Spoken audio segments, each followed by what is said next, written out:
Je pensais, comme j'arrivais à Trois-Rivières, je voulais m'insérer socialement.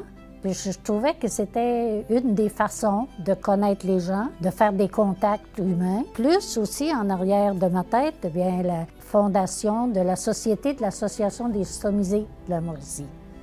Parce que ça existait à Montréal, mais ça n'existait pas à Trois-Rivières. Dans ma tête, je trouvais que je pouvais participer à cette association-là. C'est venu par l'entremise d'une personne que j'ai rencontrée qui me dit « Il faut que j'aille à l'hôpital et on m'opère pour l'intestin. » Alors j'ai dit « Est-ce que vous acceptez qu'on en discute ensemble? » Elle dit « Moi, non. » Mais elle dit « Je connais quelqu'un qui va être intéressé. » Et là, elle m'a donné le nom d'une infirmière, Solange Baudouin, qui faisait du travail à domicile et qui s'intéressait très particulièrement aux stomisés.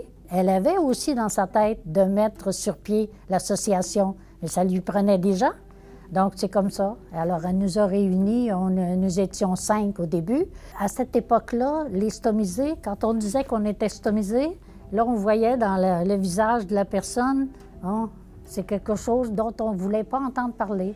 Puis même, les stomisés étaient incapables aussi de dire « je suis stomisé, puis je peux faire ma vie ». Donc moi, ça m'interpellait personnellement de le dire, puis de jouer un rôle dans la société après, parce qu'on n'avait pas un handicap qui nous empêchait de travailler, mais ça posait quand même certaines difficultés pour le travail.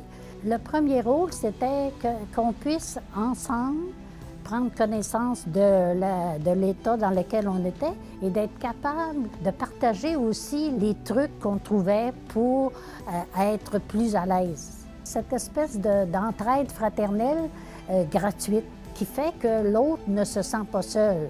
Quand on m'a annoncé cet hommage-là, j'ai été très surprise d'abord. Je me suis dit, oh, c'est une autre occasion pour moi de faire connaître qu'on peut faire du bénévolat et en faire longtemps.